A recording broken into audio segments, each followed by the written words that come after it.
Apple's upcoming iPhone 15 series will be a massive upgrade over the iPhone 14 series, and that's a big deal. One of the most exciting rumors is about the hybrid lens technology that the iPhone 15 Pro and 15 Pro Max are rumored to feature. This will significantly improve image quality in low-light conditions and make it simpler to achieve a natural bokeh effect. The iPhone 16 Pro Max of the following year is rumored to feature the same technology, but the primary camera will have 2 glass elements in addition to 6 plastic elements, making it superior. In addition to this, the telephoto and ultra-wide-angle cameras of the iPhone 16 Pro Max will now be equipped with 5 and 6-element hybrid lenses manufactured by Sony Optical Technology. The camera sensor on the iPhone 15 series is also rumored to receive a significant upgrade, primarily for the iPhone 15 and 15 Plus.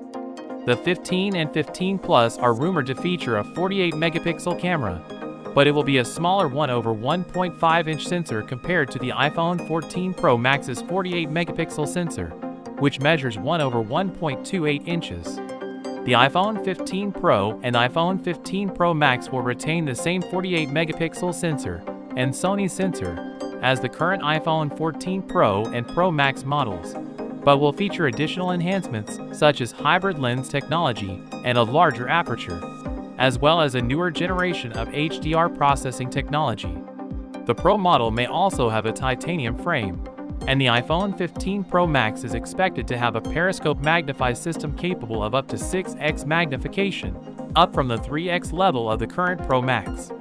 The action button on the iPhone 15 Pro and 15 Pro Max will supplant the traditional mute switch, according to a second exciting rumor. So with that being said, let me know your thoughts in the comment below.